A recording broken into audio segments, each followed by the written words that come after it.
Welcome to The Bottom Line, the podcast where we cut through the noise and dive straight into what matters most, driving financial efficiency and maximizing business performance.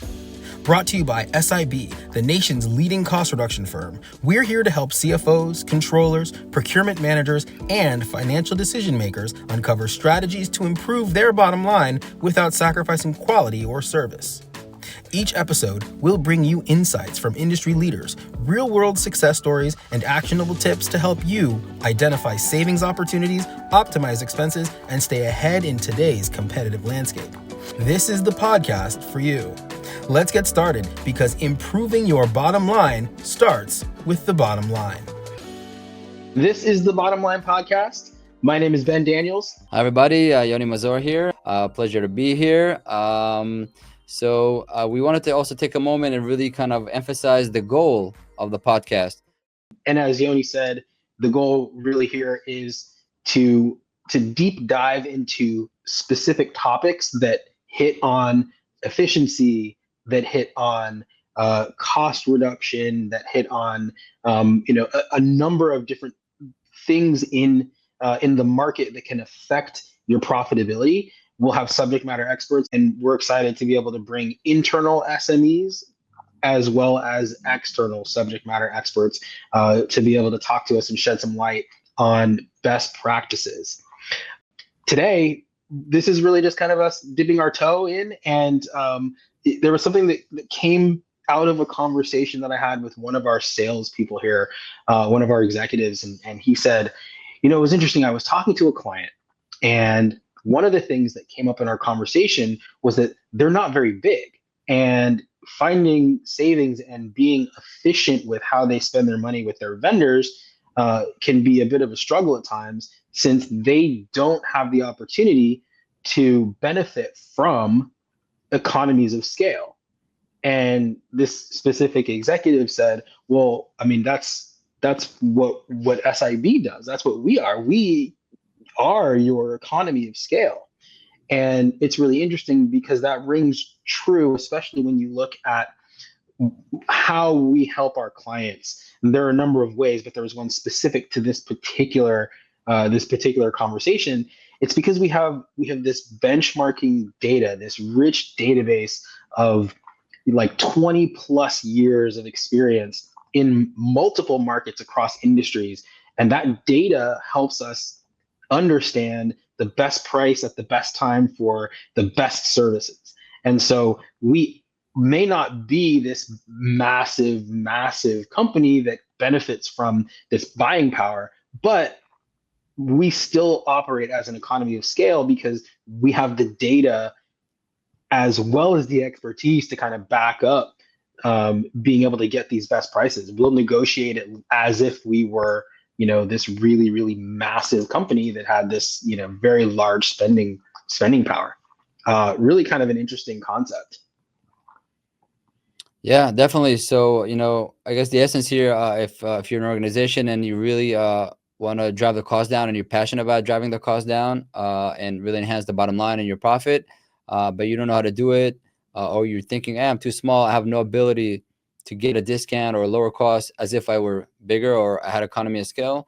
What you're saying here is that SIB is that element, that agent that can bring the economy of scale essence to your business to reduce your costs in all these spending categories. We can touch more about that in other episodes, but that's kind of the essence here. So therefore, if we're part of SIB and this is our silver lining, call it, that's kind of the essence of this show and this podcast. So this episode, to inaugurate the show and the podcast, economies of scale is the focus that we wanted to bring to your attention. So we did touch the SIB power and ability to save, and reduce your costs. It can be on waste management. It can be with energy. It can be with telecom. It can be with logistics. It can be with e-commerce. Of all this beautiful world that we created with all these abilities, I'm not going to spill the beans all in one shot. But that's kind of a hint to what we are and what we're about. But now we want to really kind of get more real world, just to really sharpen the concept of economies of scale, because I want to get more practical on giving it a real world example. So a very popular company, a very popular solution that's out there, it's Netflix, right? Because this is more on the digital space, right? So it's not really physically bound. Basically, actually, they made the pivot from a physical, restraint into to a digital setup where they really unleash their power. So, Netflix, I don't know if most of you know this or not. I don't know about your age, but it originally started with like DVD by mail service, right? So, A mail you get order a DVD. yeah, Yeah. yeah, you get this DVD in because you go to the website and you order, or you call it in or something. You order the DVD, it comes in, you watch it, and only when you want to get the other one, you send it back to them, and then you get another one. That was kind of the concept there was it was innovative to begin with, but it requires physical CD, the post office, and all these things. So it had its limitation, and it started, of course, in the United States, but basically by really innovating and tapping into the digital space and creating a platform where you can just log in and watch it with no physical DVD or physical need to wait for it to come with the mail service. They became a global, not domestic, global, right? Because Netflix is many countries all over the world, right? So it's a global streaming giant, because they exploited the economies of scale and digital content delivery, right? They invested billions in original programming, right? Because all of a sudden, they don't have to kind of only just kind of rent or buy the programming. They started actually innovating with that, and because the distribution was humongous, so they really were able to create their own content that's unique, that really drives the user base there, and for content they can only find there. So that was an interesting situation, because money freed up, because you have this digital format where you don't have to pay the post office, you don't have to pay for DVDs, all this There's no physical limitation any longer. there we go, they And unleashed, they so that really. that is where their economy of scale it was taken advantage of. Yeah, Uh, and they minimized the per user cost. The per user cost for them became to close to nothing, right? So that allowed them to really invest in their own content and really grow their subscriber base to over 148 million users.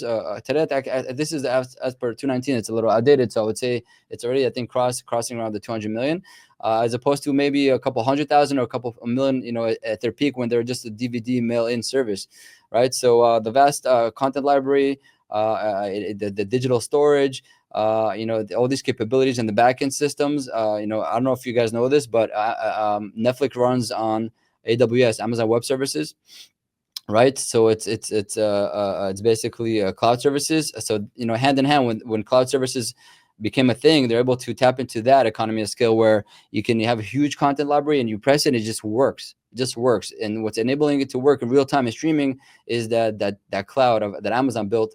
And Amazon built it for its own use, right? I don't want to get into right. too many examples of economy of scale. Amazon definitely has its own story, but on Netflix Definitely. side, you see how from the physical into the digital, they became this global giant where they can really deliver content to pretty much anybody with internet around the globe or even in space, because maybe you have a satellite there that gives you internet, right?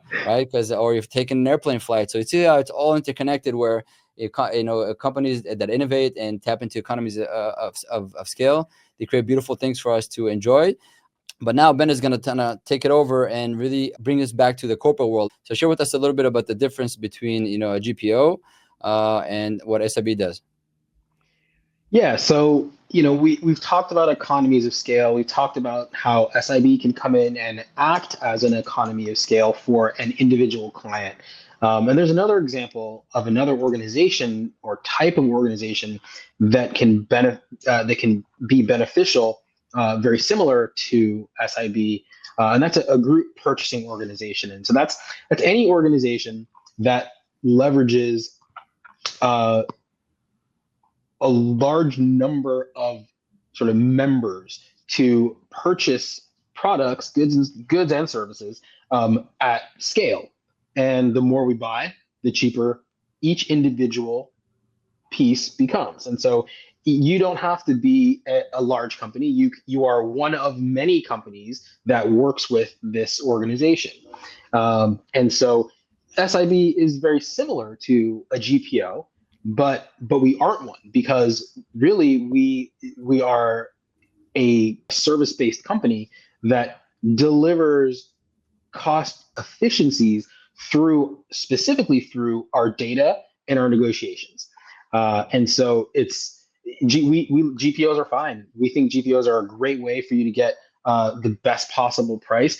But the problem is that GPOs are limited. They're limited to whatever that GPO is focused on. So, for example, government agencies will use GPOs very frequently. A lot of times for something like their fleet. So police cars. That those cruisers are, I can almost guarantee you, those cruisers were purchased through a GPO.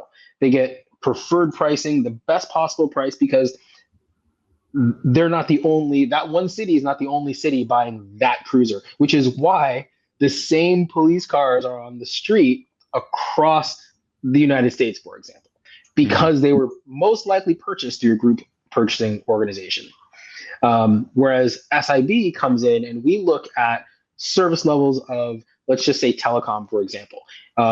We can come in and look at your telecom cost and say, hey, you know, your contract, it's higher than the benchmark for your location, for your industry. We can come in Yeah, and we when you say higher than the benchmark, it's a fancy way you're saying, man, dude, you're overpaying, you're right? overpaying, Yeah, there we right? go. Okay. And the Let's just clarify benchmarking that. data really just tells us we know what people are paying for the services across the country, and so we can do it by geography. We can do it by industry. We can do it by service. We can do it by vendor.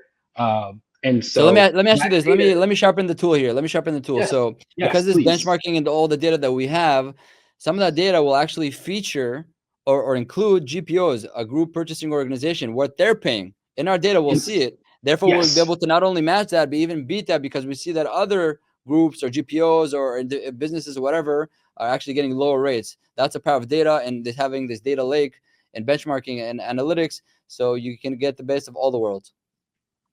yeah, it's a really great point. Not to mention the fact that we even have access to some of our own cooperative agreements and GPO like um, tools. And so that data all, as Yoni, you said it so perfectly, that data it helps make up our data lake, and we can then access the data to make the right informed decisions and negotiate on your behalf. It's really exciting stuff to me, because at the end of the day, we don't really make money if our clients aren't saving money. And so we have skin in the game, and we really can be the economy of scale for small and medium sized businesses. And we want to see them win. We want to make sure that, as we said earlier, they never overpay. There we go. There we go. So I also want to, we're going to start wrapping up the episode here, but I want to, if you survived so far into this episode and listened to us so patiently about economies of scale, I want to leave you with an inspirational question, right? You know, that's what I want you to take out after you listen to this. What can you, do for your own business to achieve or take advantage of economy of scale? Obviously, one of them could be, reaching out to solution providers that can help you with that. SAB can be one of them, but also internally, what can you innovate on the digital front, on the physical front? What can you do? Shake it up to a degree where you can take leverage and advantage of economies of scale, change the game for yourself, change the game for your clients, your customers, and then, you can achieve, greater things. Same thing like the examples that we explored today with SpaceX and Netflix and SIB. So yeah, in general, also you want to tell them a bit more about what can they, what can they do to learn more about SIB. I think we do have for them a little bit of a special place where they can find more information. You can just visit aboutsib.com/TBL to learn more about how SIB can, help you with economies of scale and with cost reduction, all your cost categories and spend categories. Yeah, Ben, did you want to add anything more on that regard? No, I'm just thrilled that we're going to be able to have some really exciting conversations with some really, really smart people that are very focused on helping our clients achieve more with their money. So to that end, thank you so much for tuning in, for hanging out with us, for listening to us ramble on about economies of scale. But we're looking forward to seeing you again. The bottom line. There we go. TBL. Talk to you guys later. Bye, everybody. Bye, guys.